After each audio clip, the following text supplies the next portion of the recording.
Alright guys, welcome back to another episode of Very Important News. This is the series where we talk about the most pressing issues of the recent times, no matter how ridiculous or not ridiculous they may be. So if you're not subscribed already, make sure that you do that right now so that you do not miss any awesome, amazing videos such as this. And turn on those notifications so you can be a part of the buzz every single time a new video goes live. And last but not least, watch the entire video, don't be a bitch. And without further ado, let's get into it. So today's story is an extra special one because it does have a cross with gaming, which is the usual content here in this channel, of course. I came across this article the other day and I knew that I was going to have to make a video as soon as I saw it, and the title of that article was Google Promotes Gender Neutral Controller as Stadia Selling Point. The SJWs are at it again, apparently. Let me keep it real for a second. I think that we as a society have honestly become pretty tolerant of the SJW nonsense that goes on. Go ahead and think back to like 2014. Remember the good old days before everybody started getting offended by every single thing? And then slowly, well, it started out slowly and then it just exploded, and now it's just past the point of even the slightest bit of rationality. But slowly but surely it got worse and worse. You know, this thing is sexist, that thing is sexist, this thing is bigoted, that thing's bigoted, this is racist, that, whatever they may call the thing that they're currently criticizing. Fast forward to 2019 and we are now calling video game controllers sexist. If I could only go back and tell 2015 me that this is where we'd end up in another couple of, you know what, I think if I did do that, I would probably believe it, because things were so bad in 2015 and you thought they couldn't get any worse. Well, they did. So here we go. In the lead up to the launch of Google's new Stadia console, members of the Stadia team promoted the gender neutral quality of the system's controller as a selling point for the flagship hardware. Okay, so I remember the first time I read this to myself, I said, how could it be possible that a controller could be gender neutral? And also on the other side of this, how is it possible that our current controllers that we have for Xbox and PlayStation are not gender neutral, right? Because while I am not an executive at Sony or Microsoft, I'm fairly certain that when those consoles launched, I'm pretty sure that they probably didn't have gender in mind when they were designing those controllers. I could be wrong, but I'm just saying I don't think it went down that way. In an interview with CNN Business, Google VP and head of Stadia Phil Harrison boasted that the Stadia controller's design was different from some of our historical competitors in the console space who have been a bit more masculine and a bit more mechanical in their approach. Dudes, this is a grown-ass man talking right now. I mean, this is a guy that probably has a salary consisting of several $millions per year, right? And I only point that out because when I hear these words, I really just envision an elephant with a half-shaved head and pink hair on the other half with a nose ring. So it's really scary that we're going down this road, and this is for real. This is how executives are talking nowadays. It's actually really scary. I want to know though, what makes a controller more masculine and mechanical? Let's continue on reading. In a short promotional video, Google industrial designer Jason Pai states that the controllers were intentionally made to be easier for smaller hands to grip, specifically noting that the controller was made for small and large hands, so it's super usable for a large segment of gamers that aren't always appreciated.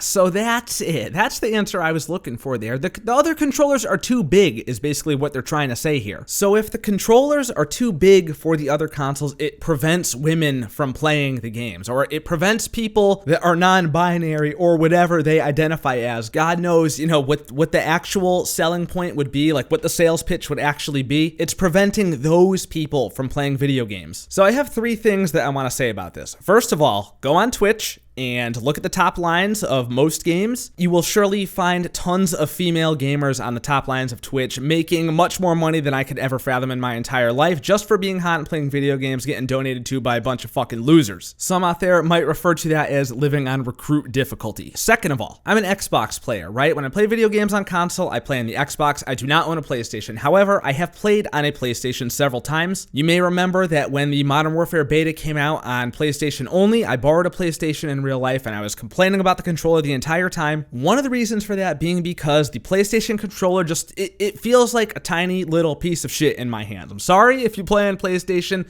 but I gotta keep it real. Your controller's god awful, and it's okay. It's cool, you know, you can get mad about it, but we could agree to disagree. So maybe there is a slight chance that you can make that argument to me for the Xbox controller. Again, like I said in the beginning of the video, we're getting pretty tolerant towards these ridiculous SJW ideas, but I can maybe consider meeting you halfway for the Xbox controller. PlayStation controller, no way, dude. That thing is so small, like a literal child could play on a PlayStation controller, and literal children do play on PlayStation controllers and Xbox controllers and all kinds of other controllers. And we've been fine this whole time up until this point, letting them play on those, and nobody said a word about it until now. And the third thing I don't like about this statement is this right here, okay? I'm not a very big person, right? I'm about 5'8", 5'9" on a good day, and simply put, I have bitch hands, right? I have like really small hands for a guy. Go ahead, make the small dick jokes in the comments, but I have really small hands, and I have never once even, it's never even crossed into my mind that the design of the Xbox controller was just not fair to me. It never even, I never even thought about considering such a thing. So with those three things all being true, I'm just really not seeing the selling point here, right? They said this is a selling point of the thing. This isn't making me want to buy this thing. I could tell you that right now. And also, I just find it funny that they say that it's for the large segment of gamers that aren't always appreciated. Like I said, again,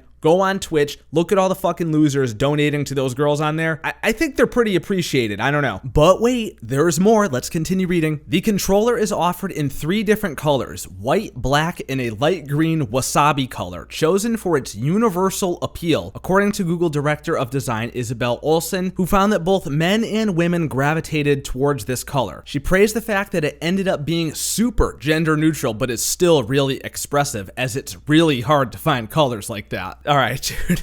All right, what am I reading here, man? Green is gender neutral? Since when? Like, do these people just make this stuff up out of thin air and then all of a sudden they believe it to be true? And not only is it super gender neutral, but it's also still really expressive? What does this mean? What? Dude, are these people serious right? Oh my God, they're serious. Why even bother having it come in black and white then if green is the gender neutral one and that's the one, the thing that they're marketing off of, right? You know, obviously black and white controllers, those are for bigots. Those are for Xbox and PlayStation players. We're not inclusive enough because our consoles have been coming in those color controllers the whole time. So I feel like that right there, like the fact that the controller comes in black or white just defeats this entire idea that the controller is gender neutral because it's green.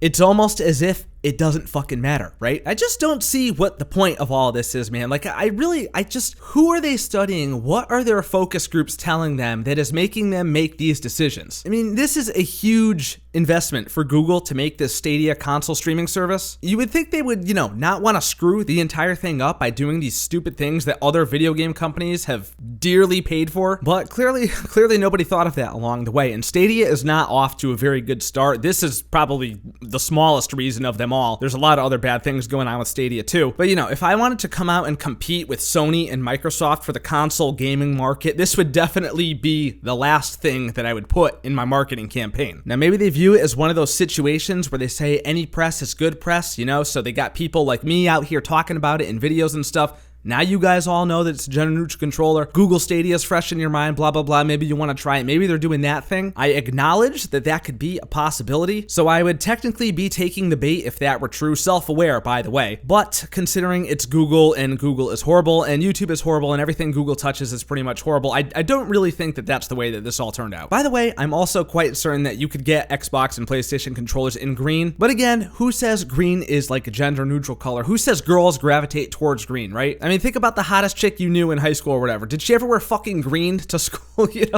I don't know where these people make this stuff up from. Even the article itself at the end kind of criticizes this strategy, and it says that the marketing strategy by Google is odd to say the least, as controllers have never been explicitly made or marketed towards male consumers. That is correct, it hasn't been. While some controllers have been troublesome for people with small hands to use, such as the original Xbox controller, and others offer problems for players with larger hands, such as the Nintendo Switch Joy-Cons, they are designed for universal appeal rather than niche audiences. Niche audiences, dude? Oh my God. Here we go. You know what? We're not even going to get into this. I can't do this anymore. We could take the Google Stadia gender neutral controller and add it to the ever-growing list of stupid fucking ideas by SJWs. That will probably end up going down as failures anyway, by the way. But you guys let me know down in the comments below now. Now that you have seen the gender neutral controller for Stadia and you are now officially woke, are you going to consider playing on Stadia as your primary source of video games? Let me know down in the comments below, and as usual, we could get a conversation going. And as per the usual, I thank you guys all for watching the video so very much. If you enjoyed it, do not forget to leave a thumbs up and subscribe for more awesome, amazing content just like this.